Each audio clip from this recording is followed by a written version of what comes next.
mean, that's what the Buffalo Bills are all about right there. Let's go Bills.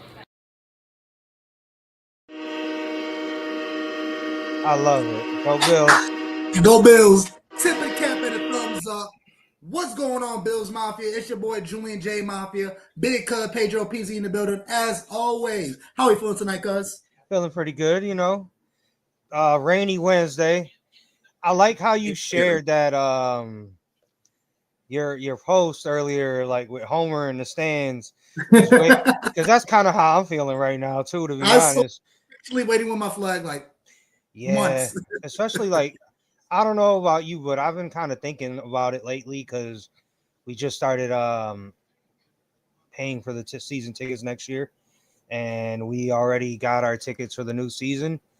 Bro, this next season is about to be insane. The last season here.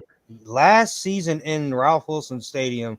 And I know it's Highmark Stadium, guys, but man, it's always going to be the Ralph. It's the Ralph, yeah. Yeah. Or for me, I'm a little older, Rich Stadium. You know what I mean? Yeah. And you look at the schedule, bro. Like, man, we got some boys coming in here in this final year. Man, I was watching McDermott talk about Bosa earlier. I don't know if it was today or I just seen it like a couple of minutes ago before we hopped on, and the shit got me kind of amped, bro. The way they was talking about how like I was telling you last week, the change of scenery and being in a different situation, and Hoyt and God, I gotta remember how to say this dude's name, Ovanoji or whatever. Ovanoji, Genobi or some shit like that. I get it. I promise. By the time the season starts, I'll get it. Yeah. So him and Hoyt, man, I'm excited for what the defense could be. And you know they got that 6 game suspension period. So after that 6 months, we got 2 fresh legs coming out there that no offense is ready or prepared for. I could see, and like McDermott and Bean both said, bringing back Douglas and Cooper are not off the table. I don't know if I'd bring in Cooper. I mean, how you feel about Keenan Allen? Oh yeah, I mean he's older. But we don't need him to. We wouldn't need him to be Keenan Allen. We wouldn't need him to be Keenan Allen anymore. I mean, he could be, but that veteran to teach these young boys how to run. And him and Keon are kind of like similar built. So, like, man, I don't know. Just some stuff I was thinking about today, actually, to be honest. Gotcha. We won't dive more, but we got 2 very special guests. To me, I used to listen to them a lot back in the day. Phenomenal content, great voices. We got my man Jamie D'Amico and Big Newt in the building. How we doing tonight, fellas? Yes, sir. So good to be here, man. Love it. The fact that you invited us, we couldn't be more flattered. I'm not speaking for Newt because we share a brain. Yeah, I don't. First of all, I don't need you to speak for me, bro. Hey, man, let me tell you something. First off, before we even start any of this, that intro was fire, bro. I want to outsource y'all. Y'all need to do that for us, man. That intro is so fire, man. I was like, I need to get a copy of that and do that and maybe bite some of y'all material. That is cool. Great, man. All you got to do is send me a beer and we good. There it is. There it is. Yeah, it was tough. It was tough, man. Good stuff. And thanks for letting us be on, man. Share this time with y'all, man. Talk about our beloved Bills. Yeah. Absolutely, man. I appreciate that. Much love. Much love. Like I said, I listened to you guys a lot back in the day. Phenomenal. Like Jamie said, you're like 2 brains in one. However, but the flow and how you guys addressed your show and just you could tell you guys were lifelong friends. And it's a similar how me and Big Cuz does it. Like we're just 2 Bills fans and we just shoot the shit and we're talking about our fandom for the Bills and we love them and we just jump on and we just talk and listen to you guys is like it gave me my inspiration to start my show because we're all family. We're all Bills fans, and we all have that passion. If you truly are a football fan and Bills Mafia, you could be best of friends with the dude you're sitting next to at the bar and make a lifelong friend. So, incidentally, that's how Newt and I became friends. Is joining the Washington D.C. Bills backers, watching games together. We were in the same bar, and then we sat in the same half of the bar, and then we sat at tables near each other. Then we sat at the same table. That's facts. Beautiful. Facts. Yep. We all family, man. We like cousins, man. We just from different places, but we all family, man. That's right. Right. And to even keep that friendship still strong and alive, man, it's beautiful. That's the Bills right there. The Bills are saving friendships, lifelong friendships. So Well, you got to think about it too, man. We've all been through heartbreak together too, man. So heartbreak brings everybody closer too, you know. Trauma bonding. Yes. Absolutely. Yes. There we go. Absolutely. But enough of that, man. We're gonna dive into some content right here. And the first question you gotta ask is, how did you become a Bills fan? How did you become Bills Mafia? Jamie, I'm gonna start with you. All right. So a mistake of geography, just like so many other people. I heard about the Bills, but to be contrarian, I always said I didn't like them, even though I wasn't even a football fan. But then in 1984, I got to go to my first game. I was 8 years old at the time, and the Bills got destroyed. It was against the Broncos and John Elway in his rookie season. He didn't even play in the second half. That's how bad the Bills got bombed. But I came away a football fan because seeing Elway run around with that giant cannon of an arm, I'm like, okay, there's something to this. But I also had just down the street from me older cousins who were really influential on me. And I got to hang out with them on Sundays while they watched Bills games.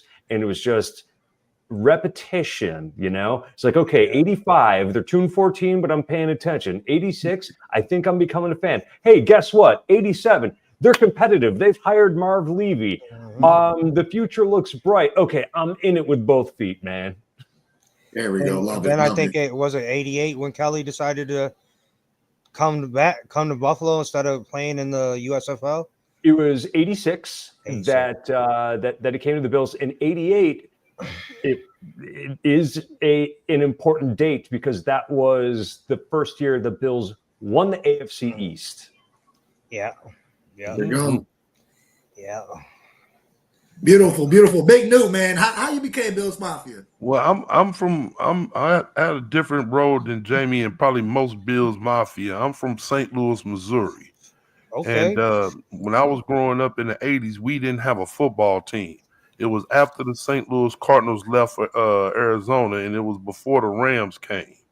And so my older brother, who's gone now, he was good friends with Henry Jones, who's also from St. Louis. And I'm probably showing my age right now, but Henry Jones, who was the safety on those Super Bowl teams. Loved Henry Jones. I started following him. Obviously, he was my friend of my brother's. And I just stuck with the Bills since then, since the 80s. And it was like, I know this guy. He went to Illinois, and then he played for the Bills. And I just stuck with it over, 40-some years, man, and counting. So I'm a Subway fan. I'm not from there, obviously, but I'm not a bandwagon fan. I mean, I've been in this since the 80s. Yeah. I just stayed true to it. And I love Bills Mafia, man, for sure. Yeah. Yeah, I love that, and especially for you guys. Sorry, cuz no, you good. I was just gonna say, for me, it was just kind of like you were born. Here you go, Bills fan. My dad stuck a Bills jersey in my crib when I was born. Probably like there wasn't any choice. Not that I needed one, because we love our guys, but yeah, no, it was just hey, born. Welcome to it. Wasn't Bills Mafia back then. Right. Welcome to the torment. yeah, basically, because then we proceeded to go on that 4 straight losses, but yeah. I know for you guys, like I'm the younger Bills fan. I've kind of been through the drought, but I really became like a true Bills football fan and started analyzing and really paying attention to games. Was really when Josh came into it, but it was like years prior. But my question is to you guys: how can you remain a Bills fan after such a high and such a low for so long? Big Newt, how could you remain a Bills fan for that long? That's a good because question. I'm not a fair weather type dude. You know what I'm saying? Even in my personal life with my friends, family, if I'm with you to the end. It don't bother me. You know what I'm saying? And it's with the advent of the internet and technology, people even microwaves, dude. Everybody wants everything instant gratification. Yeah. And I'm not that kind of dude. I'm an old school dude. I'll be 52 this year. So I'm Unc, you know what I'm saying? I'm Unc Newt, you know what I'm saying? Right. And so Yeah. I'm you know, in my day, I'm not the worst thing you could be called where I'm from is a fair weather fan. Meaning I ain't never seen you wear no Bills shirt until Josh Allen and stuff like that. That'll never happen to me. I'm also a Wizards fan. I'm all over the place, man. So I'm a Washington Wizards fan, and we're gonna have the number one pick in the draft this year. You know what I'm saying? I'm a Notre Dame fan, and we're good now, but we had plenty of years. It was the same thing as Buffalo, and so that's just me, man. I mean, I'm just a loyal type dude, even in my life and with my sports teams. I hear you. I've given him a lot of reason to not be loyal to me, and he keeps coming back. Big Cuz got something to say because I had a don't hate me, Big Newt. I'm a Buckeye fan, okay? Oh, well, there it is. Hey, but I'm a real dude, dog. Congratulations, man. My best friend here in Buffalo, he's a big Notre Dame fan.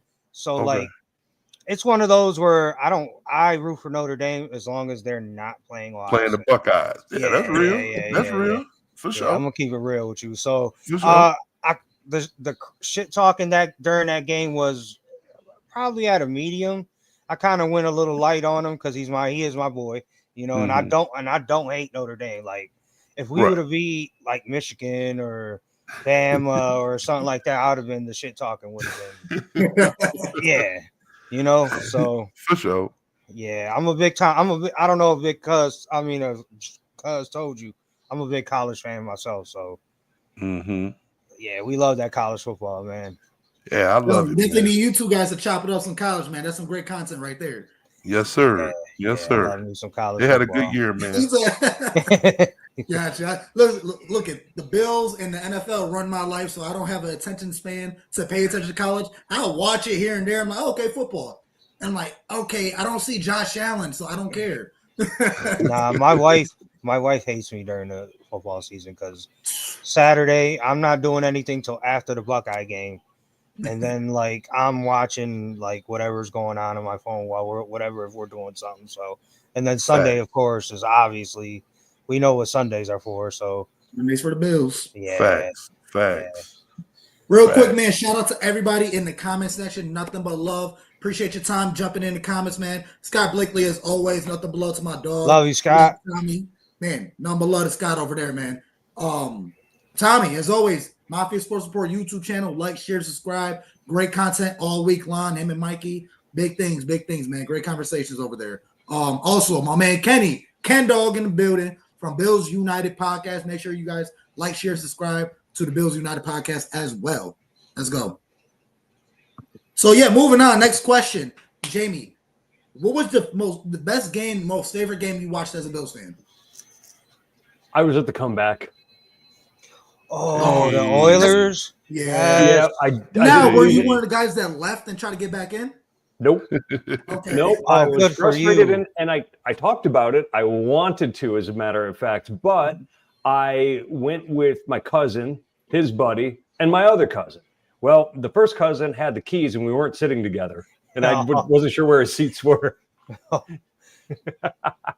That works, man. Hell yeah. My dad went to that game too, but he's one of the ones that left. Oh. Yep. And I'll never forget. We went back. He came back to the house, and of course, it's blacked out. So we had to listen to it on the rest of it on the radio. And he was happy, but you could see that sickness in his face for leaving early. Like I'll never forget that day. Nor will I. I was exhausted when it was over. That's awesome. And I don't think I had a voice for a couple days. It was cool because I was at exactly the age where something like that's going to mean the most to me. I think I was like around 16 years old. Oh, yeah. So like there's never a time in your life when sports is going to matter more than when you don't have real things to worry about. Yeah, right. That's true. Facts. That's true. I don't know, man. When I was younger, I feel like I'm more of a fan now than I was when I was younger because I was worried about all kind of other things. I was worried about chasing girls, partying, and all that. You know, you in school, so you worried about that stuff. So I think it was a smaller part of my life than it is now. So for me, it was a little different. I feel like that was one of my greatest memories. I remember the day of the comeback. I was coming from church and I came back home, and then that's when you saw the comeback. So by the time I sat down, I got to see all the touchdowns and stuff. But I'm not going to take your thunder with that one. I would say my first Bills game live was in 90. I want to say it was 99. Doug Flutie. They came to New Orleans. Now, one of my high school teammates, Joe Johnson, played for the New Orleans Saints. And so I was down there with him. So I went to the game, and a bunch of our friends was there. They was all wearing Saints jersey. And I didn't want to be disrespectful to my boys, so I just wore regular clothes. And we wound up putting belt the ass to them, right? And so all my boys was talking trash to me, and I stood on business, man. Once again, it's kind of like what you said, big cuz, you know what I'm saying? I'm rooting for my boy, but unless you playing the Bills. So That's right. We put belt the ass, man, when they came to New Orleans. So I was celebrating with Bills Mafia, but I was, make sure I'm respectful to my partner, man, because he was paying all the bills at that time. So yeah, they were roommates. Yeah, I lived with him down there for a couple of years. So, but yeah, we that was my first Bills game, like being there. So that was like 99. That was with Doug Flutie. Beautiful, beautiful. Flutie Flakes. Yep. Well, we're going to hit it on the flip side, Big Newt. What was the worst game you've seen as a Bills fan? Oh, Lord. Big up the trauma. Which one? Which one? Oh, you put me on the spot on this one, dude.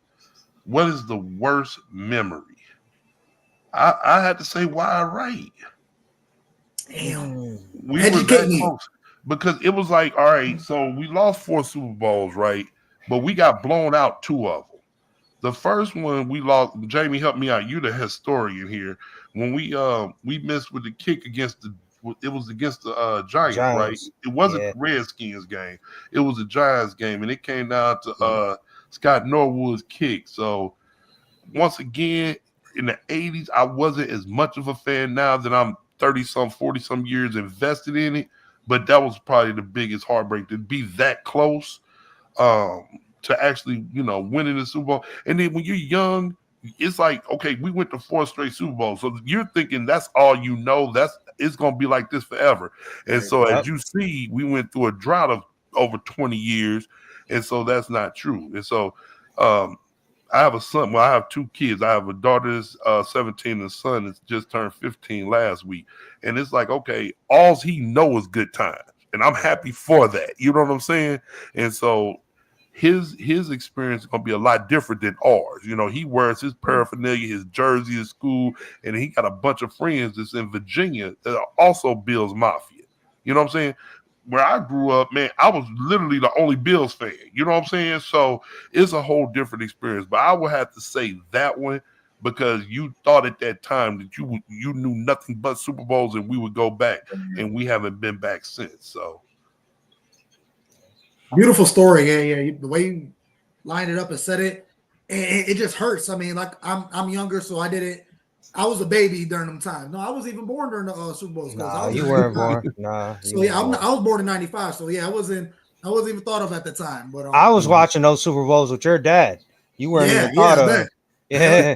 Even when I talk to my dad, it's tough because when I talk to Pops, dude, he's dead inside. Like my dad is kind of dead inside because I watch the game like, yo, we're doing it. He's like, okay. We're just waiting until it's 0-0-0, and then I'll be happy. And so they're like, oh, there we go. Like 13 seconds. When I tell you, for 13 seconds. Me too. I was the same way. Josh did it again. He scored a touchdown. We about to win this. Dad, we're doing it. He's like, nope. There's 13 seconds left. That was me. The whole bar going crazy. He's like, nope. Absolutely. Okay, you're right. Okay, calm down. And the girls on the bar, all I want to do is win. I'm like, shut up. You just see on the other side of the field? Like, come on. And then as soon as we went overtime, as soon as Mahomes scored, my dad jetted out that building. He was going like, yo, either you coming or you're staying. I'm like, I can't cry real quick. I can't be sad. All right. But Dad, we got to pay. I hear you on that. I was the same way. I'm like, Dad, leave me at the bar. I'm gonna cry next to the garbage can because I'm sad. Yeah, I was the same way. Everybody at my where we were watching the game, they were all oh yeah, we was, and I'm like, dude, there's 13 seconds left. There's 13 Mhm. seconds left, and oh man. Okay. That's too traumatic right there. Jamie, your worst game, and then let's get rid of our Okay. sorrows and talk about happy times. I'm going to take it a little bit of a different direction. It Okay. was 2009, and I went to a game. It was December 23rd against the New York Giants. Now, the Bills were still in the hunt at the I time. know you're talking about. I think you know what you're talking about. Yeah. So I don't go to many games, but I live in Washington, D.C. It's not easy for me to get to. So we go, and in the morning, it was a gorgeous day. I mean, it was beautiful. It was probably like 50 degrees when we were getting on the road to set sail on our tailgate. Well, guess what? By the time the second quarter rolled around, it had dropped to about 35 degrees. It was driving rain, like some of the hardest rain I've ever been in, with 40-mile-per-hour winds. It was coming sideways. It was coming upward. It does not matter how much rain gear you're wearing. If the rain is coming from an unnatural direction, it gets in at 35 degrees. So it was not turning into snow. It wasn't sleet. It was pure buckets of rain. And it's the most uncomfortable I have ever been in my life. I was teeth chattering. I mean, I was there sitting next to my brother and my cousin. Now, yet again, these are different cousins. I have a huge family. The other cousin was in like the club level with heated seats under the overhang, and had the keys. I couldn't leave. So we're stuck there. We spent the majority of the second half in the concourse trying to like not die of hypothermia. We get back into the car and we're talking about it. And I said something about him having heated seats. And he's like, never mind. Like, what? It's like, no, I don't want to say. I'm like, no, tell me. He's like, my seat was too hot. I'm like, okay, now I'm going to kill you. Yeah. Oh man. I don't know if, like, I guess you can say there's a lot of worse games that I've been to, like Drew Brees and New Orleans. Like you said, New Orleans, big new. I can go. The last time Brees in New Orleans was here, they beat us like 52 to like 10 or some shit like that. That was pretty bad. But I'm gonna say for me, the worst experience was the Indy Snow game in 2017. We got there. I got season tickets, so we got there and it was about 30 degrees, no snow, about 8:30, 9 o'clock, tailgating. About 10:30, I want to say, it started snowing. By the time we got into the game, there was a foot of snow on the ground, and we were literally using the snowbanks as like our coolers for the beer and everything. And it was an amazingly, I don't want to say it was a bad experience, I guess. That's one of those that you always remember. Just, and then you got Joe Webb at quarterback, and like it was just, yeah, it was one of those. Yeah, Weird. I think getting home was probably the worst experience because, like, Can you imagine? yeah, it was. And then I can say wide right, but the other way. With Tyler Bass last year, or was it wide left? That was one of those where your Diggs drops that pass, and oh man, you could just, it was there. We were winning. We were up 27-24, and man, that's one of those that really hurts the heart. Maybe a little bit more than the Kansas City AFC Championship game that we just had, because obviously we're Bills fans, so we knew, we had the faith that we were going to go in there. But the year before, when they came to us, we were supposed to win that game. So, Right. And then you got Diggs, was chirping all year, causing all this trouble. Right. And you know, my bad, cuz if I start, I could go on forever. I'm listening. I could go on forever, because it wasn't his first drop. That whole season, he was dropping big time catches. Yeah, where you're him, I'm him, I'm elite, I'm the best receiver in the league. Okay, Right. You need to make those catches. You're not making those catches multiple times. Josh is throwing that thing up. And you know, Josh, if he sees you, don't know. He got 3 people dragging off him. He gonna do a backflip out the freaking end zone. Josh will throw a deep ball to Reggie Gilliam. We seen him do it. So come on. And then you can't catch a little joint like that, or okay, yeah, there's gonna be a 2-hour show. You could get into a whole rabbit hole. We start talking about that. I'm telling you. But let's stay on track. Let's stay on track. Where are we at? We said worst games, got out the way. Now let's get positive. Your worst game. Oh, wait. Hold on. Wait a minute. What was your worst game? Okay. There you go. Yeah, and I want to know if Justin is referring to Big Newt as Big Sexy. You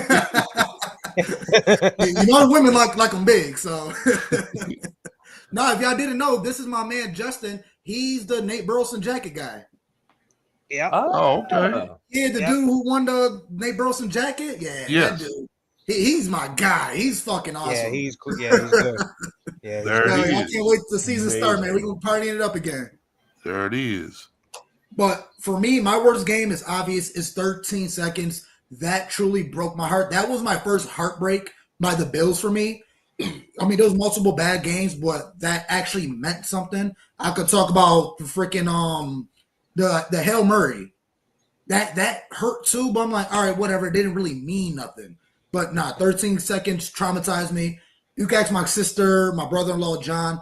I tortured myself where I watched that game. You watch that shit every week. Every day, every week. And it got to a point where I got delusional where I watched the whole game up to 13 seconds. I shut it off, went to bed. Nope, the Bills won. We won. We won. That was our Super Bowl. We're champions. Good night. I don't want to hear what you got to say. And it was so bad where when I'm talking to people, I talk like we did win that game. And I check, oh, my bad. I'm fucked up in the head. I tortured myself, so I got to think logically. But the worst experience, I wouldn't want to say it's the worst experience, but I went to the perfect game against the Patriots when it was below freezing temperatures. Dude, I bought a pizza and like right in front of the stadium. If you know the stadium, O'Neill's at the corner of the stadium. Mm-hmm. There's like a little pizza dude selling right in front of him. I got 2 slices of pizza. By the time I got into the line, I'm chewing on bricks. Like, take a bite of the pizza, I'm crunching on them joints because it's frozen solid. And I'm like, all right, dude, I can't eat this shit. So I went around the stadium because it wasn't time to go in yet. So I went to California Street, and that's literally the street behind the stadium. Met up with my boy, started drinking, partying. And if you ever park on California Street, there's literally an underground railroad to get to the stadium. I shit you not. Like, there's like this hole in the fence. You crawl through the fence, you climb down the hill, you jump a gate, you walk through somebody's backyard, you go through another hole in the fence, and then you go, there's like this little creek behind the stadium. Oh, yeah. So yeah. They got like this makeshift bridge where you got to like tightrope and walk across. If you fall, you're done. You're dead. You're hypothermia. You're going in this little creek of water. And mind you, it is pitch fucking black. Like, I got my cell phone flashlight, and I still can't see the person in front of me. Pitch fucking black. We're literally following the light of the stadium. Like, we're following the light of the stadium. And if you ever play Call of Duty, the Nazi zombies, I swear to God, I heard round 1 or fetch me their souls. Like, I swear to God, zombies might start coming out the woodworks. And then, we freaking climbed over the ravine and had to climb back up a hill. And then to get to the stadium, we're on the outside of stadium parking lot. So that's all fenced in. So we're like walking alongside the fence. So we're not trying to slip. So we're walking while scaling the fence. And yeah, that was a whole journey just to get to this game. Mind you, it's freezing cold. I mean, I'm pretty bundled up, but literally snot boogers. Like, I tell you, boogers are falling and it's freeze instantly. Like, oh man. But we had the perfect game. The freaking Bills shout song was embedded into my brain because we scored so many times. So, like, literally, it was just on repeat that whole night. So, I wouldn't say that's the worst game, but not even the worst experience, but definitely one of my crazy experiences as a Bills fan there. That man said the Underground Railroad, bro. That got to be the quote of the day. I'm telling you, man. And it wasn't that treacherous, but golly. We're going to where we need to go. And that idea, in that sense, man, that's the promised land, the Bills Stadium. We need to go there. That's where we're free. That's when we're to be ourselves and be Bills Mafia. So I love it. Yo, cuz you know how you just said you was delusional and you was talking like the Bills won. Right. I don't know if you guys ever seen the documentary. I can't remember if it was ESPN where The they four actually balls. where they actually CGI'd Norwood's kick going in. Yeah. Oh my God. You want to talk about like, because I'm with you with that Super Bowl. I can watch that Super Bowl until the kick. I can't watch it. I just won't watch the kick. If I see it on ESPN, the channel gets changed. I just, that's one of those that's like, and then they do the CGI where it goes in and you're like, oh, come on. Yeah, I feel like had that been real life, I guarantee you my childhood would have turned out much different than it did. I'm more happier on years that. old at the time. Yes, that moment ruined my entire childhood. I don't know why y'all success yourselves to this stuff, man. Like even Ohio State Notre Dame game, I will never watch that again. 13 seconds. I'm not gonna. I'm from St. Louis, bro. I grew up in the hood. I got enough grief in my life. I'm not gonna torture myself by rewatching games. So it's so funny, man. So I'm like your dad. Like we've been through so much, man. It's like the 5 stages of grief. And I wanted to go back to that real quick. I didn't want to interrupt you. But even Jamie D and I, man, like early on when we first started hanging out, I used to take losses so tough. And I used to look at him like, dog, what's the matter, man? Like he would be so even keeled, right? And now when we watch the games, he get more into it than I do. I'm like your father at this point, bro. It's like I've been hurt so many times. I've been hurt so many times. It's just like, okay. And that's why I'm going back to you, because like watching Ohio State Notre Dame, I was literally just happy to be there. I enjoyed my time. I was not mad at all. You know what I'm saying? I did not think that we were going to win that game. Right now with Buffalo, it's a little different because we got Josh Allen. It's possible that we could pull this off, but when we don't, I realized that, well, this dude won MVP, right? It was a great season. Nobody thought that we'd get that many wins, right? Sure. So I kind of just enjoy the ride, and then when we lose, it's kind of like, okay, well, hopefully we get better. We be back here next year. And I am for sure, and I do know this in the bottom of my heart that we will be back next year because Josh Allen is just that good. Oh, let me jump in on that if you don't mind. Yes, because I was last season. I was thrilled that they got to the AFC Championship game.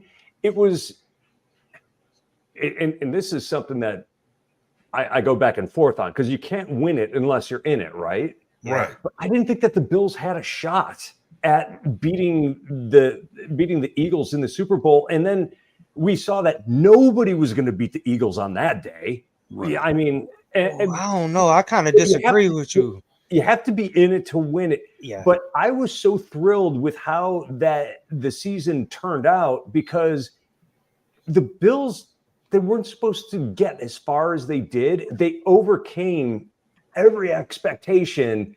And it's like each win in the playoffs was a huge celebration to me, and I loved every second of it. It was bonus time. Right. I'm sorry, but I love my man Scott Blakely. Yo, every show last year, he's like, I don't care what you got to say. We're going 20-0. We lose a game, it's okay. We're going 19-1. We lose another game, we're going 18-2. Scott Blakely has we love Scott. Energy. He don't care. He's that delusional Bills fan, and we don't care. We love it. We love you, Scott. Salute to you. I love the energy, man. Love the energy. We love Shout out it. to that boy SB. Shout out to him. I would say I would agree with you, Jamie, as far as like when the season started. If you would have told me AFC Championship game, I would have said hell yeah. But as the season rolled on, and just with the way Josh was playing, I don't know if I think we could have beat the Eagles. I really do. We have a better offensive line than Kansas City. And just I don't know. The last time we played Philly, we went toe to toe with them in their building in the rain. And we probably should have won that game. That was the year earlier. Yeah. The year before, yes. So I don't know. I'm not saying we would have beat the Eagles. I don't think they would have blown us out the way they would have. I don't think they would have beat us the way they beat Kansas City. I think we would have went So if the Bills lost by 24, that'd have been fine. Honestly, when it comes down to that and the way the Eagles were playing, I'm all right with us losing to the Chiefs because, goddamn, none of us want to endure a fifth Super Bowl loss. So it is what it is. It is what it is. Yeah. Yep. But I'm with because you can't win it unless you're in it. Right. Yeah. And the way Josh was playing, like, man, Josh was playing better than Pat. Pat just had he chose us to have his best game of the season, which that his first 30-point plus game. And that gets back to what your pops and how big Newt has to be the Bills. You know what I'm saying? Like, Pat struggled all year. Even the first game against us, he struggled. And then, of course, AFC Championship game, he fixed that game. And then, like Jamie said, it's the bed. 2 weeks later, like they're like, we forgot how to play football. Well, there's an argument that could be made that the Bills' defense made him look good because the last quarter of the season, the Bills' defense was pretty bad. So I'm glad you said that because I want to ask you how you feel about this. Cuz asked me last week, what do the Bills need to do? What does the Bills need to do or Josh Allen need to do to get over the hump? And I said the Bills need their defense to show up in the playoffs. That's it. Like, Josh does what he does, and every year it's that stop that we can't get, or it's McDermott making his stupid calls on 13 seconds, or the Bengals defensive game plan the year after 13 seconds. How do you feel about that? Both of you guys. Go ahead, Big Newt. Go ahead. Oh, okay. You hit the nail on the head, dude. The defense, especially, a lot of people want McDermott's head because he's supposed to be a defensive-minded coach, and time and time again, under the Josh Allen era, it has been the defense that failed us. Right. And going back to 2 years ago, there's no way I would have thought we would improve without a number one receiver. I was banging the drum. I thought it was crazy, and I would be the first one to say I did not think that Josh Allen could take a step without a true number one, and he did, and he won MVP. And every day I say I was wrong. I'm the type of dude. I'm real, dude. When I'm right, I'm right. I say I'm right. When I'm wrong, I will be the first one. I will say I'm wrong before you will. I didn't think we could take a step. We took a step. We were one of the best offenses, like you said, because we had one of the best offensive lines. We had a great running game, right? We had a Pro Bowl running back who I want to talk about real quick. I don't know if you all seen it, but it's trendy that James Cook put his house up for sale. Yep. I don't know if y'all seen that, but that, you know, that might be because of what McDermott and Bean said this week down in the NFL meetings down here in Florida. That, hey, you know, I don't know if he don't think that the contract extension is going to get done like everybody else. So we'll play this season out, maybe franchise the next season, but he wants too much money. And I think everybody else is taking a pay cut. And that seems like Brendan Bean's MO. And it seems like James Cook is going to be like Tremaine Edmonds. He probably just wants the top dollar.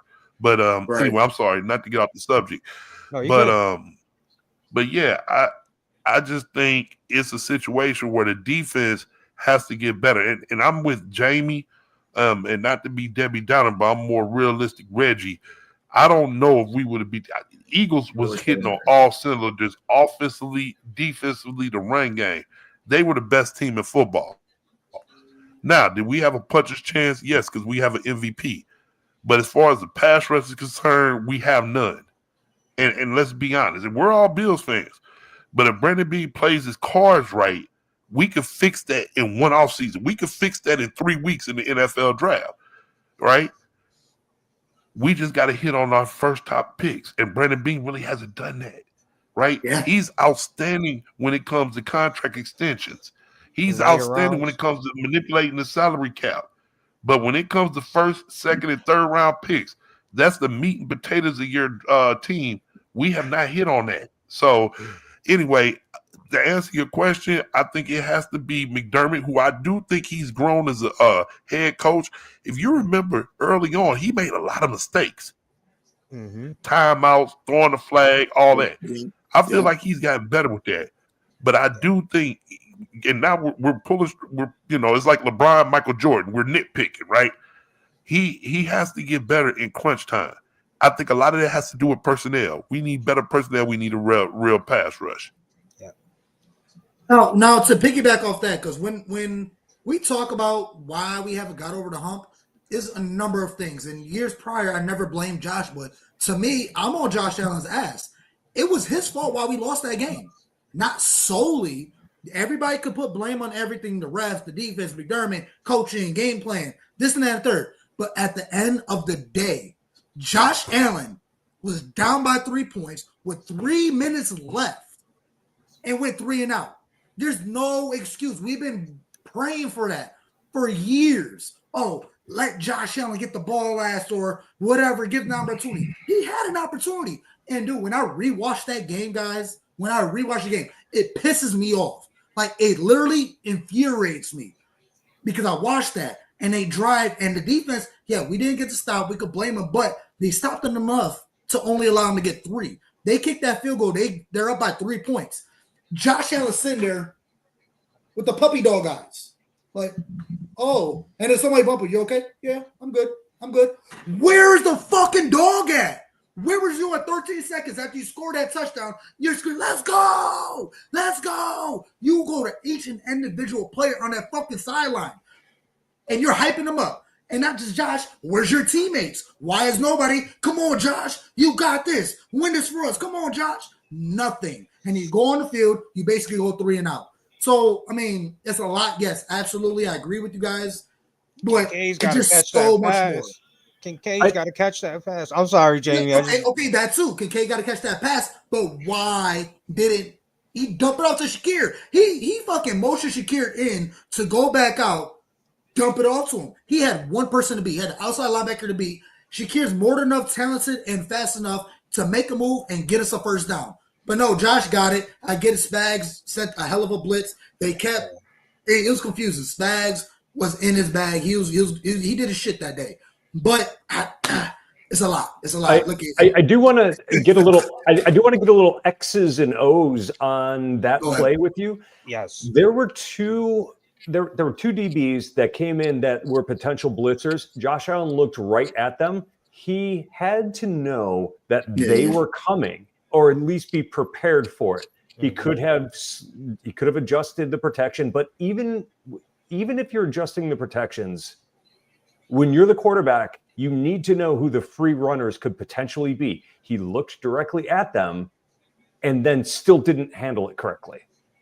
That's a problem. In that moment, it didn't work. But going back to the previous question, what prevents them from getting over the hump? I think that in a lot of ways, McDermott is a magician when it comes to the defense. The defense typically outperforms the personnel. Yes. And the issue is the lack of playmakers. They've been looking desperately for their playmakers on the line of scrimmage, and they're not quite there. Like Ed Oliver should have been there, wasn't the guy. You know, there's Matt Milano has been great. Greg Rousseau, he's kind of playing up to the potential of somebody being drafted where he was, but he didn't turn into a TJ Watt who's taken even later.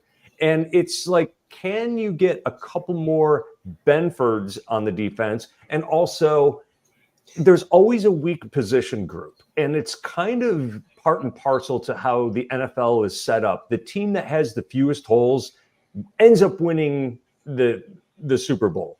Every team has holes because in the salary cap era, it's how it's going to be.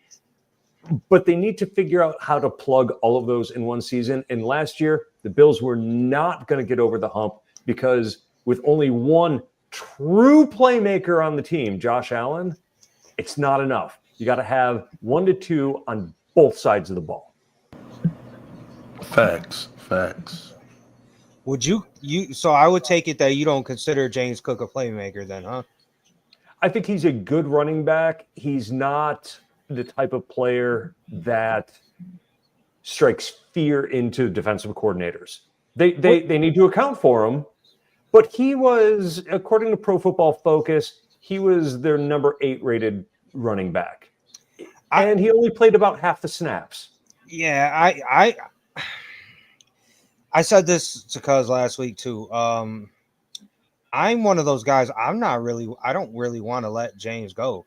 Like, I understand $15 million a year is a lot, but there's ways, like we talked about, Bean's a magician with the salary cap. There's ways to make that contract work. I just think, I don't know. Can you name 5 running backs better than him right now? I could name 7.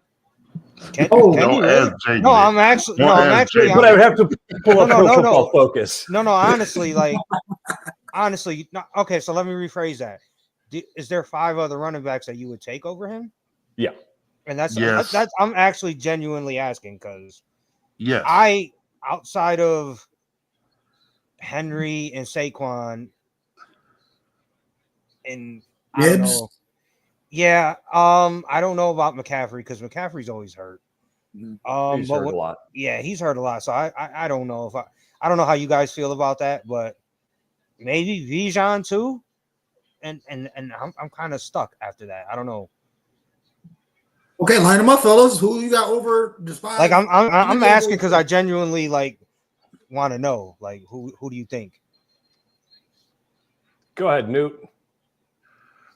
Well, I'm gonna just go back to the premise. The premise is he worth 50? Because we could pick straws about who we think is better, right? Right. But is he worth $15 million, right? us. And so you said, does he bring the type of impact that Saquon brings to their offense? No. Does he bring the type of? Did you see the Baltimore game? Because I was there. Right, the Baltimore game, week 2, when Derrick Henry broke that 85-yard run again. And don't get me wrong, I'm not crapping on Cook. Cook is one of ours, and I'm a supporter. It's just when you get good, these are good people problems. When you are good team problems, you can't keep everybody. And for us to give Cook $15 million, we would be overpaying for him. I'm not saying he don't deserve it, and I'm sure he could get it somewhere else. But we can't afford to do that. We're a good team. So the better question, I think, is if we would have let Cook go, would our running game suffer? I don't think it would. I think Ray Davis, I think we could pick up an older back who could be a third down back, and Johnson. I think that'll be good enough. I think that those 3 things can get us the same kind of production without spending that kind of money. Okay. I mean, I kind of agree on you, and we talked about it in prior episodes where, Newt, you just said it yourself. Like, we love James Cook. Now we're not, and I hate the way this is being presented, because now the way, James Cook kind of did it into himself, but now you got us going against you, down talking to what you did. Like, yeah, you did have a great season. You had a top 3 season. I'll give you that. I know you guys can name better running backs, but he had a top 5. I'll say a top 5 running back year. But year 1, you didn't play. You pretty much sat that whole year. Year 2, you had big question marks. You was dropping wide open passes, and you fumbled a couple times. Year 3, I'm overcounting, but year 3, you took off. You leading touchdown running back in the league. You 1,000-yard rusher, this and that and the third. Yeah, but that doesn't command $15 million. And then when we really talk about it in our team, Ty Johnson is a better pass catcher. Look what he did to the Lions. James Cook, when have you ever sniffed a game like that, passing or receiving? This man was a leading receiver as a running back. He went ballistic that game. And then Ray Davis is better run blocker. So, if you're not an every down back, 3 down back, I get it. You're tired. Take a break, get a breather. We get that. I'm talking about every situation. You're not that running back. Facts. So get your 12 mil. If you would have said, I deserve 12 mil, here, take the 12 mil. You might get extra with incentives. But now with the 15, all right, man. And the reason why, because you talk about how he put his house up for sale and this and that and the third. Brandon Bean already said it. We've been trying to make a deal with him. He wasn't budging. We didn't agree on a certain number, so we did deals with everybody else. Shakir, Benford, Josh, Gru, who else? Bernard, everybody else. Who all took less money. Not to interrupt you, but who all took less money. That's the key. Go get 18 mil from the Patriots. Go get 17 mil from a garbage team. Cool. Yep. You got your money. You paid. You got the bag, but you're not even sniffing the playoffs or the division. So, a la Tremaine Edmonds. I like your boy for the Jets. You ain't heard nothing about him since he left the Jets. What's my boy named Jamie for the Jets, the running back? You ain't heard from him since. Reese. No, shit. You know what I'm talking about. Le'Veon Bell. Thank you. Oh, Bell. You ain't heard nothing about him since, right? And if he would have stayed there, I said for the Jets. I'm sorry, he did play for the Jets, but he played for the Steelers. If he would have stayed in Pittsburgh, he would have been a Hall of Famer, right? But he decided to chase the bag, and you ain't heard from him since. Now he's getting allegations of him messing with his cousin and all this stuff. Antonio Brown. If he would have stayed with the Steelers, he would have been a Hall of Famer. Now, granted, he went down with Tom Brady and won a Super Bowl down in Tampa Bay. Great. But his life went to shambles after he left. So go ahead, man. Follow James Cook. Chase the bag. Do that. Get your money. But it won't be with us, and it's probably a place where you're not going to go to the playoffs. Good riddance. These are the moments I love Newt so much. I miss Newt's rants. Oh man, I'll be in the truck like, come on, Newt, get him. Come on. Look what Bill United podcast. He named about 10 running backs on there, man. I'm looking on the screen. He named like 10 people better, man. So that's my man, talk, Kenny. man. He's been on James Cook ass for a week, so yeah. Honestly, I forgot Nick Chubb was available. I forgot he's available. I want to say Nick Chubb because his leg went backwards, like it bent the wrong way. But that's one of those guys that Big Newt was talking about. Like if James Cook leaves, you got Ray Davis, you got Ty Johnson, and you bring in that vet. Yeah, exactly. And here's the other thing. I sometimes like it, depending on the personality. I like having a guy in his walk here. Yeah, it might make them more expensive, but they always play the best when they're in their walk here. Yes. And if we're talking about trying to get to the Super Bowl, I want the best. I want the best version of James Cook on the field. That's a great point. He wants to get more money off that. Yeah. Yeah. You win the Super Bowl and you become a free agent. That's when you get the Brinks truck backed up. I mean, think about it. You're right, Jamie. If he wins the Super Bowl, has another year like he had this year, on top of it, you're right. I mean, I wasn't even thinking about that. Now, Cuz, talk to him what you said in the previous podcast. Why it would be smart if we paid for him now, compared to. Well, I mean, obviously, if you want to keep him, you want to do it now because if he has another year like he did, he's gonna probably judging by his personality, he's probably gonna say, "Oh, I want $20 million now this year." Right. So, I mean, if he can get it. Yeah. I was just telling Cuz that. Like you guys said, Brandon Beane is a master and a wizard with the salary cap. So, I mean, I don't know how he could structure that. I'm not even going to pretend like I know, like, but I'm sure, like, if they really wanted to get it done, Brandon Beane could structure it in a way where it wouldn't kill us on the salary cap. Mm-hmm. But like you guys said, do you really want to pay that kind of money for a running back?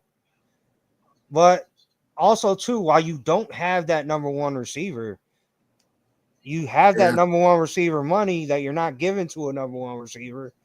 What's their plan with that? Like it's going to get interesting, guys. I can't wait. I can't wait.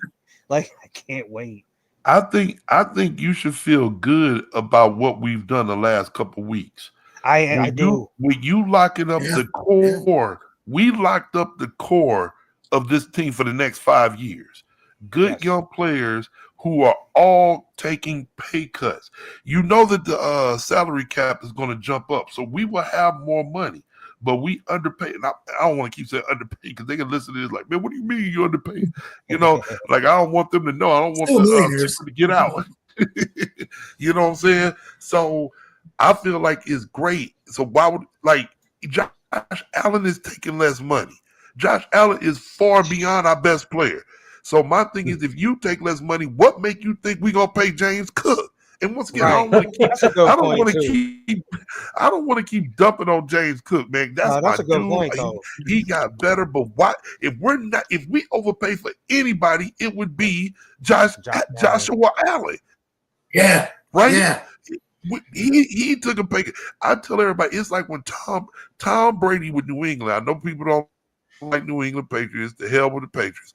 But one thing I do respect, I'm a real dude. I'm gonna tell you, That dude always took less money for the betterment of the team. Now everybody gonna be like, well, that's because he was married to a mega model. That's true, right? But like Josh Allen said, man, he said it. What's an extra $5 million gonna do for me? And that dude married to a superstar. He married to a movie star, right?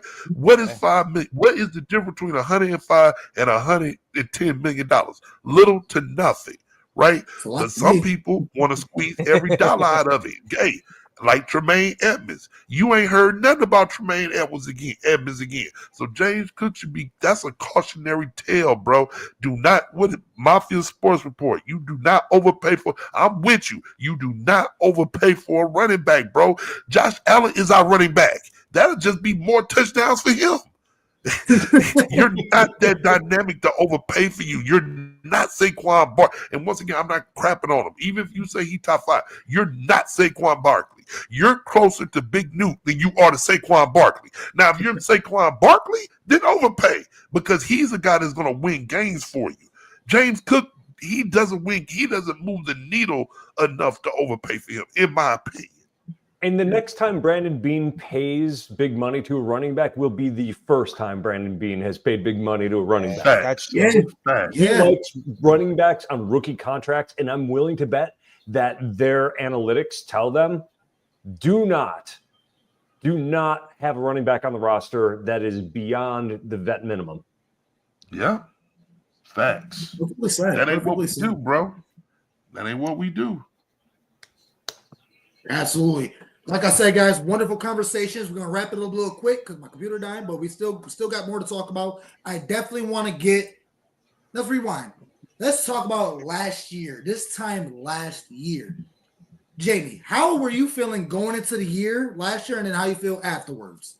I know you kind of touched on it earlier, but yeah, I didn't feel great going into it. I thought that they were going to take a huge step back because there were a lot of unknowns, and when there's unknowns, we have a tendency to think that human nature, unknowns means bad. We like repetition, we like familiarity, and we saw a lot of roster turnover, a lot of leadership going out the door, and it was sort of like, how can they rebound from this? Well, I thought they were going to win like 9 games on the season. And, especially when you looked at the injuries that they were coming off of, the rest of it. The fact that they got to the AFC Championship game just blew me away. Okay, it was a down year for the AFC. We've got to be honest about this. The AFC was not as strong as it has been in past years. This is not the best Bills team we've seen with Josh Allen, but it went just as far, partially because of the AFC. I was thrilled. We were playing with house money. Seriously, we were playing with house money, and I loved every second. It was one of the most gratifying seasons I can remember because the expectations were low, and they kept winning, and they were entertaining. And Josh Allen got his MVP, and I loved that. And he did it with one of the worst receiver rooms in the NFL. I mean, it was just like watching him flourish, watching the offensive line play well, watching Christian Benford become one of the best in the business, seeing Taylor Rapp play way above his head or what we thought he could do. And, the offensive line mauling people. I was thrilled. Sorry for the long rant, but I loved last year. You just need to make it a little bit longer because we need to give my man Dorian freaking Williams some respect. Come on now. Yeah, Dorian freaking Williams is a dog. He was a leading tackler on his team for months. And then not even that, he was up there in top 5 with the league. And even with Matt Milano coming back in, he still was the leading tackler for like 3 games. Like, I love Matt Milano. I got 2 of his jerseys. But, Dorian Williams, man. Dang. Dorian Williams for president. I'm sorry. But I had to throw my man in there. Newt, how was you feeling last year this time? About the same as Jamie. When we did on our podcast, when we did during the summertime, we did our predictions. I believe he said 9 wins. I said 10. No, you said 10 wins. I said 11, maybe. If you remember, no one had us winning the AFC East. All the pundits said it was going to be the Jets and Aaron Rodgers. They said that Tua down in Miami was going. That people had us 3rd or 4th in the AFC East. And for us to come through and dominate the way we did, like Jamie said, man, this is one of the best seasons because it's like, I don't know, are y'all, because you said you married, right? Yeah. Okay. You remember back when you used to chase, I mean, let's all, think about when we used to chase girls. It wasn't nothing better than going out to a bar, to a club, and meeting something that night, right? Think about it. Remember that feeling? Like, we're married men now. We're all honest. But remember the days we used to go out, have a good time with your friend, you meet a baddie. That was the best night ever. Yeah. You know what I'm saying? That's how you call the number and she answers? Oh yes. Yeah. You won, bro. You winning. That's Yes. how I feel about this season. That because it was unexpected. You know what I'm saying? So you go to the bar, you meet a girl, and I ain't gonna, this is PG-13, you know what I'm saying? But yeah, you know what I'm talking about. You come up on something you didn't think you was gonna come up on it. The next day you high-fiving your damn self. You know right. You looking in the mirror like, yeah. Like, what? You like, Lynn. That's how the season was. I know. I gotta be quiet. My wife go up my head with a Me too. But that's how this season felt. Cut off, man, we pray for you. Hey, but yeah, I mean that's how this season was because no one expected it. It was a great ride, especially since like how it came. Like I was at the Baltimore game when Henry ran all over us, and I had to drive back to Richmond, Virginia, 3 hours at night. My son pissed off in the back sleeping. I made him go to school the next day. You know what I'm saying? Oh, you made him go to school the next day? Yes, I did. I like, if you go to this game, you got to get up and go to school, bro. You got to that jersey on. Right. He was pissed off, bro. He was so mad. And hey, so, man, you missed practice. You can't play in the game on Saturday. Exactly. It depends on who. It depends on who's missing practice. Yeah, because you the coach, you know. Let's be real. If Josh Allen misses practice, he's playing on Sunday. Like, let's be real. True. But no, I get it. You're right. I don't know. For me, I think when we did our predictions, we were at 12. I was at anywhere between 10-7 and 12-5. That I was, and that's only because I did not believe in the AFC East. I completely was chalking 6 wins up there. I did not believe in the Jets. You know what we do to the Dolphins every time we play them. And the Patriots are the Patriots now. So, and we almost did that. If we'd have played our starters in that last game, we would have won against the Patriots probably. Mm-hmm. So, I don't know. And then it was me. It's just, man, you got 17. He's good for 6-7 wins on his own, like in my opinion. So I don't know, man. I was cautiously optimistic. You know what, me, because I know exactly where you're going with this, but I feel like you're being too humble. But me, and I remember them times back last year, dude. We were talking like all this chatter going around the spaces within our media and then the mainstream national medium, how the Bills are going to be 3rd place or 4th place in the division, and they're not going to win the playoffs or be in the playoffs, and they're lucky if they get 10 wins. I'm like, bro, we're getting 12 at least.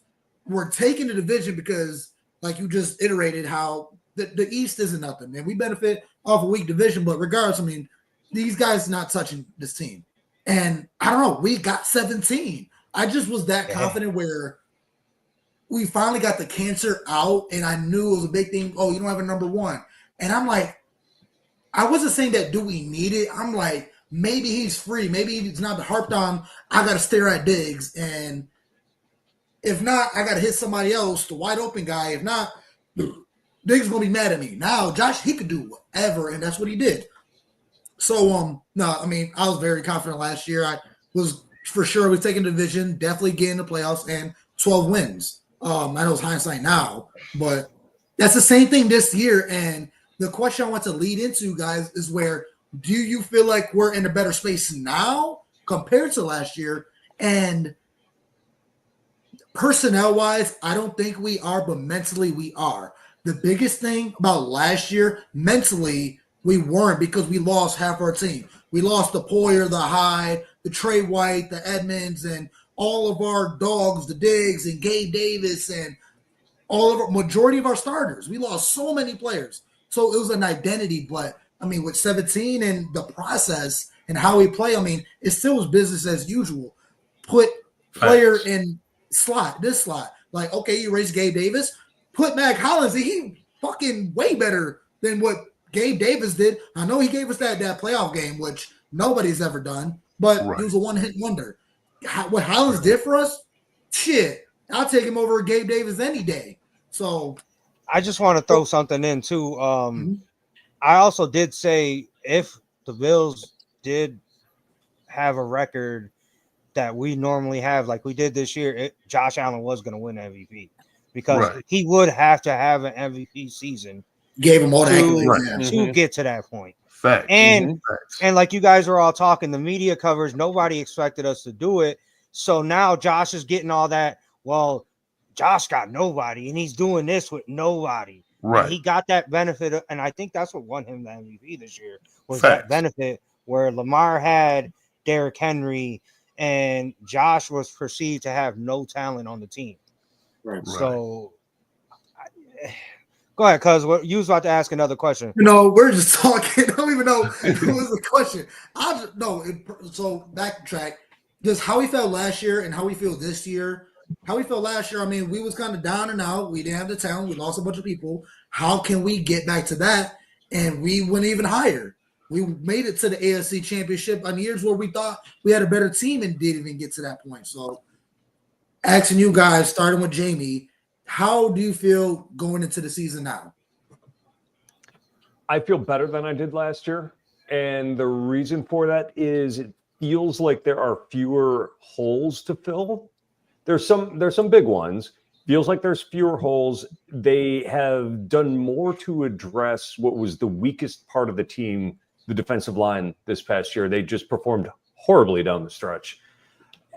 It's a very boomer bust kind of thing, but they have both salary cap space and they have 10 draft picks. I feel like they have an opportunity to have a big influx of talent this year. And if those players can develop rapidly and you can get good seasons out of their free agents, namely, I'm thinking if Bosa can play 14 games, 13 games, and be ready for the playoffs, I feel really good about what this team could do if they can do something else with the line and fill cornerback CB2 and get a damn Z receiver, somebody with speed that can get open. Right. I like Joshua Palmer. I mean, they desperately need that. He's sneaky. I think Josh Palmer's a sneaky. I'm not saying he's going to have a monster crazy year. I'm just saying, like you said, somebody that can get open, somebody that with some speed. And I think, and I wanted to ask you too, because you brought up Bosa. I'm sorry, I didn't mean to cut y'all off, but I want to ask how you feel about this. I was telling cuz I think Bosa coming here, he's not going to have to play as much as he played in LA because of the rotation, which I think is going to help in a way, like keeping him healthy. Do you agree with me on that? Yeah, that may be one of the reasons he wanted to come to Buffalo. It can prolong his career. I'm thinking that Von Miller probably had a similar thought process to that. If he's on the field 60% of the snaps, well, he's got a much better chance of getting another bite at the apple after the season, getting another contract. Because I mean that's a significant number of snaps between 80% or 85% and 60% or even 50%. I'm sure he loves that. And I think the Bills managed Von Miller's pitch count really well last year. He was a solid contributor. He had the highest pass rush win rate on the team, and even higher than what Bosa's was last year. He had 7.5 sacks last year, guys. What are you talking about? Who? Von Miller. If I'm not mistaken, I seen that stat the other day. Yeah. Where? When? How? What? Exactly, though. Like, right? Exactly. Like, when? But, like, Jamie's right. Like, I really do think if you put Bosa and then having Bosa's playing well, it opens it up for Rousseau on the other side. And it opens up. We need to get somebody next to Von. I mean, not Von, Ed Oliver. We need to get somebody consistent next. Daquan's good, but Daquan's hurt or banged up all the time. He's shown his age, Dude in man. the draft. Yeah, right. He's 400-pound boy. Bean, get that man in Buffalo. I don't know his name. I got his name. He's right here. Yeah, Big Newt about to suit up.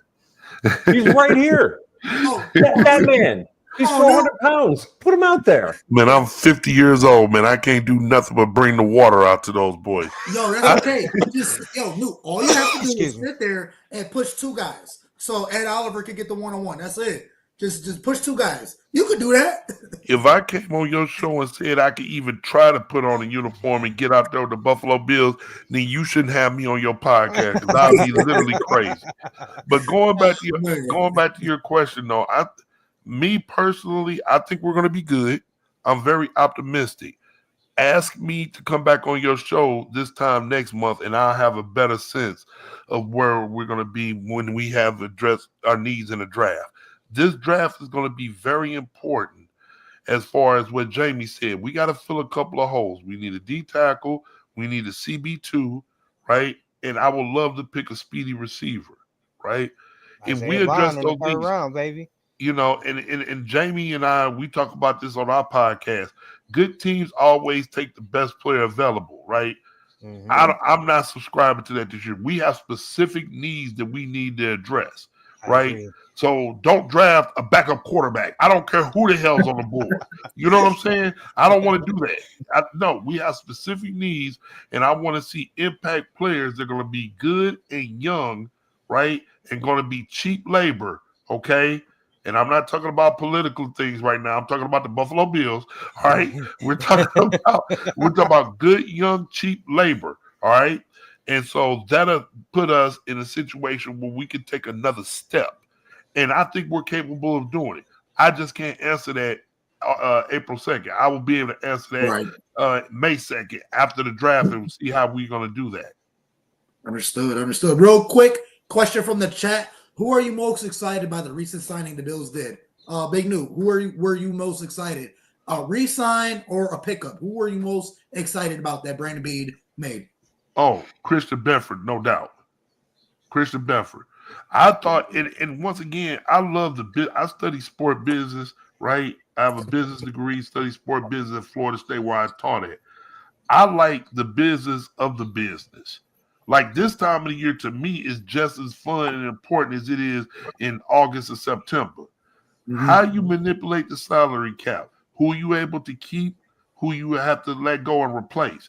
I love the building of the team as much as I love the Sundays of them playing, right? The fact that you could get somebody like Christian Benford, right? A 7th round. If anybody should want to get the bag, it should be him. He was a 7th round pick, right? The first round draft pick spot. Right. You know what I'm saying? So for you to be able to retain somebody like him, that was a big win. I'm talking about, and not only Josh Allen, because once again, Josh Allen has an MVP. He could have held us over the coal. Because honestly, we would have literally had to write a check and pay him whatever he wanted. But he didn't do that to us. So that makes this team even more better to root for and easier to root for, right? But Josh Allen extension is probably one, but 1B, man, I'm telling you, is Christian Benford in my eyes. Yeah, Josh led by example there. Yes, sir. Yeah. I have to agree with that because days before I said, if I am Benford's agent, I'm saying there is no way you're signing an extension. You're going to the market, baby. Yeah. Top corners this year are getting $30 million per and like $70 million guaranteed. And I'm like, that number is going to keep going up with every extension. Trent McDuffie is due to get an extension himself. I would have said, you're going to wait to see what he gets. You're going to play your ass off this year, and you're going to be the next $30 million man. And then all of a sudden, he signs for 19 on average. And I'm sure, because Beane is so good at structuring these deals, I'm sure that it's something that's going to look good for the next 2 years. Maybe they'll have to do something with it in year 3, year 4. They'll do it. And I was over the moon that you could have a top, let's call him 5 or 7 corner in the league for what next year is going to be significantly less than market value. It's incredible. I think Pro Football Focus has him in the top 5. Oh yeah. Yeah. No, you're 100% right on that, Jamie. I didn't even think about it like that. You're right. Why wouldn't you? He had every right to. That's He crazy. You're right, man. I didn't think he's about it like that. He's just the opposite of a James Cook type of person. I have to say, this is not a show to just dog James Cook. We love you, dude. You're still wearing the red, white, and blue. You're still wearing the Bills jersey. We love you, dude. But it's like the worth of it. And then obviously coming out where we drafted the Elam and he was supposed to be the Benford and just never hit. So we gave you your time. We gave you your 3 years and just never do nothing. How fucked we would have been if it wasn't for Benford.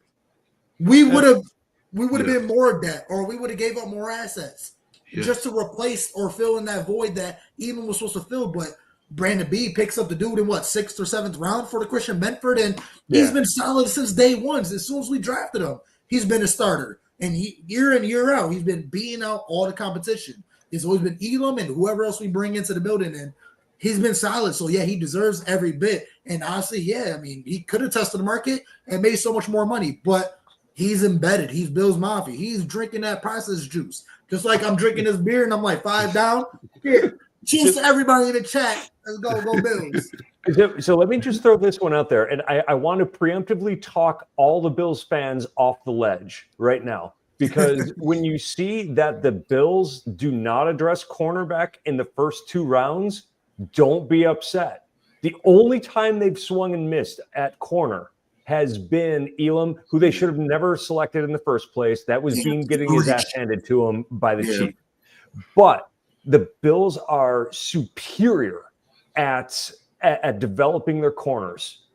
And they will be able to take another guy in the middle rounds, and everybody will be shocked at how well that player plays, because that, no matter what you think of McDermott, that is the one thing he does well, is develop corners.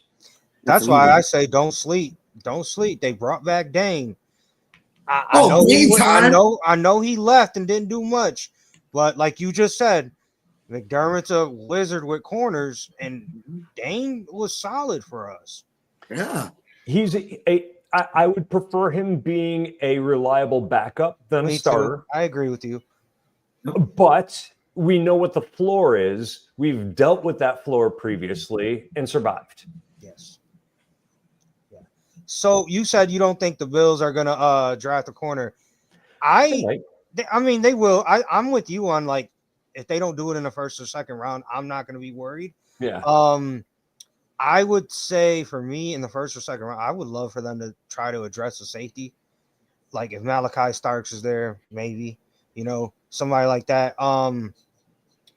We were talking about speed. I want one of those receivers from Texas, the Golden Kid.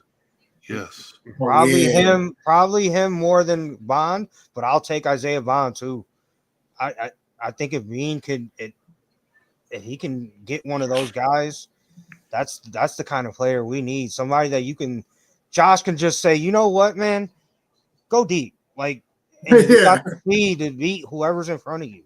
And I would say that you hit the nail on the head. And I would say that receivers probably even more important than safety, because they need more bodies, particularly at corner. But if you got Josh Allen, you want to help Josh Allen. Yes. Yeah. Would you? Sorry, no, I just got a quick question for Big Dog.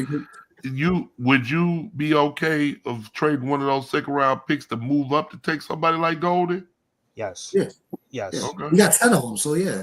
Yeah. I absolutely, man. Somebody like him or that McMillan. I don't think that McMillan kid will be there for us, but let's just say he dropped. Like, man, you got 2 like you guys said, good teams don't really have many holes to fill. So I know we have 10 draft picks, but we don't have 10 spots. Yeah, exactly. Right. So, I mean, if you can package that second round pick, one of those second round picks to move up to get a guy that you need, I'm with you, Big Newt. We need to start addressing these holes. Don't worry about best player available, because that best player available might not have a spot on this team. So, man, I would definitely trade to move up to get Golden if he's there. I got you. Okay. I'm more focused on the defense. I can see safety, but the only thing about safety is we know that McDermott don't like putting rookie safeties on the field. Yeah, my sure. biggest thing is always I want to see my first, second, third round picks out there playing, right? And so if I know he don't play rookie, because he got to feel comfortable with the scheme, he got to feel comfortable with them knowing to be in the right place at the right time. I know a rookie safety probably won't play, right? So, but I know that if we get a deep tackle on the first round, one of those edge rushers, this is a deep draft when it comes to edge rushers. I know they're going to be in a rotation. I know they're going to play, right? So, we can. Our offense was one of the tops in the league, so a receiver would be a luxury for me. We have needs we have to improve the defense, right? Yeah. That D tackle we took last year, we thought he was going to get the third round pick. He didn't really do anything. Hopefully he takes a step. We need to get 3 guys in there, edge rusher, D tackle, corner, or / safety, if you want to go that route, that's going to help this defense this year. Yeah. This year. You know what, too? I don't know how you guys feel about it, but if you want to, why not try to make a big splash? I don't think it's possible to get up that high, but man, could you imagine trying to get up and get Abdul Carter? Like, oh boy. I don't think he's going to go in the top 5 if the draft. From what I'm looking, you got the cards fall. Yeah, Cam Ward, and then it's either Hunter, and then they're talking Shador. I don't know, man. We've never seen Brandon Beane do that outside of Josh Allen when he traded up to 7. But man, you want to go big. I mean, there's ways to go all in, man. There's ways to go all in, like the Rams did a couple years ago. Can I say something real quick, big dog? Going back to my adage about when we were single and at the club, you was the dude that went for the Beyonce looking girls. Huh? You didn't go for the big girls. You didn't go for the 2s and 3s. You swung for the 5s, huh? He showing half court. I see. He pulled it up from half court to logo, bro. He don't care. Listen, you only got to hit 300 in baseball to be a Hall of Famer. There it is. Say less. Say less. Listen, fellas, look at. I love the conversations. This will go on all night, but I need some final thoughts because we got to wrap this up. Because, man, I'm with what Big Newt said. Ask me after the draft. What is it? April 2nd. So May 2nd, ask me that. I'll probably have a better idea of how I feel. Because we got to also remember there's always another round of free agencies. You ever know who's going to get cut in training camp? Like a couple years ago, we got Leonard Floyd. A month before the season. So I mean, but like Newt said, ask me again. Ask me this question in a month, and I'll have a better answer for you. Sounds good. Jamie, your final thoughts on everything, draft, the team, all that. Final thought on everything. It's gonna be a good year this year. I can feel it in my bones, man. And much love to you guys for inviting us on. This has been so much fun. Yes, hey guys, could you imagine? Right, what is the best way to bring in this new stadium? By raising a Super Bowl banner. Oh my goodness. Okay, we got to shut it down because we got to go another hour talking about how amazing. I will be in the building for that. Yes. I will live stream that entire ceremony. Hold on a second. I messed myself. Yeah. I almost flipped the table over. Hands right here. I think y'all are crazy, man. I think it's gonna be a great season because we have Josh Allen. Y'all also see the news that they're gonna do the Christmas story with the Buffalo Bills this year. So I think that's pretty. I like little stuff like that, man. I think that's gonna be cool, man. They did it with the Chiefs last year. They're gonna do it with us this year. Yeah.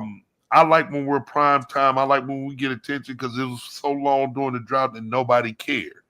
It still bothers me to this day that they talk about the Dallas Cowboys so much. You know what I'm saying? I want them to talk about the Buffalo Bills. I want the next generation to be America Bills team. fans. Exactly, America's team. So we wear the red, white, and blue all day. You know what I'm saying? Yeah. So I'm excited. Once again, I love this time of the year. We got the draft. We have the schedule release. That's like Christmas Day also, so you can pick your games you going to. I know Big Cuz, it don't matter. You got season tickets. You rich over there, so you know. Nah, us I poor wouldn't say people- all that. Nah. I mean, I don't He mean to broke. put your business He out, broke. bro. That's I don't mean to put your business out. Look, he homeless right now. That's just a label. That's a layout. Nah, yeah. No, He sold no, his I'm not house from homeless. tickets. No. But yeah, no, I'm not homeless. But I like this, you know, going to the season and goes the mini camp. We're gonna have a great year, and then we could go Christmas time and check out the Buffalo Bills. So I'm looking forward to it. I did hear a nice little rumor that the Bills are being really considered to play on Christmas Day this year. So Yeah, I heard that too. Yeah, yeah, that'll be cool. it'd be cool Be a great depending on present. the day. Depending on the day, man, because all the I time. don't want to wake up on a Wednesday morning and go to a Bills game on a Wednesday morning. Like, let's keep it, I don't know what day. I don't know. It's gonna be prime time. We're Yeah. gonna be at the 8 Yeah. o'clock slot or whatever. Yeah, for sure. Facts. Yeah. But man, it's been a phenomenal conversation with you guys. You're more than welcome anytime. I love to talk with you guys. Anytime. For We sure. love it. Much Just love, ask. man. We'll This has show been up, great. man. Yeah, It's been anytime. great, man. Good stuff. Y'all are fun, man. Yeah, Appreciate it. Appreciate Before y'all. you go, please tell the people how they could get connected with you guys, your show, and however is going on with you guys. Please let the people know. I guess I'll jump in here. We're Jamie D and Big Newt. You can find us through the Rumblings Network these days on Spotify and Apple Podcasts. I'm at the Jamie D'Amico on X, and I'm also on Blue Sky as Jamie D'Amico. Big Newt, tell them how to find you. On X, big_Newton, the same thing on Blue, man. So we always there weekly during the season and bi-weekly in the off season. So hey guys, if you guys come into Buffalo this year for a game, let me know. We'll get together. Absolutely. And if you can Appreciate get me a job as a DJ at a strip club, let me know. Jamie, we're gonna do that. We're gonna make it happen. The strip clubs over here are garbage. They're trash. But the drinks are good. And if the music's good, hey man, Oh yeah. Hey, I'll give you a little preview, okay? Because I know we've talked about this before, but everybody turn your attention to the side stage with Luna. Oh. Come on, Listen, get your dollars up, fellas. Get your dollars up. Hold on, I was gonna tell you too, Jamie. You have that voice, man. he You definitely do have has that that voice. You do. Thank you. This I'm dude, man. do. Yeah. No, I crazy. mean you got that voice, man. Like if you were calling games or doing all that, like ring announcer, WWE, perfect. Oh man, that would be phenomenal. Yeah. It's Big Newt off the top turnbuckle. There, Oh shit. yeah, there you go. Fucking swan song out there. All right, that's enough, man. I got people keep rambling. I love it. Yo, number love to you, fellas, man. I hope you have a great night. Hopefully, you have another conversation later on. And go Bills. Hey. Let's go Hey. Buffalo. Let's go Buffalo. We love you, Josh Allen. Yes, sir.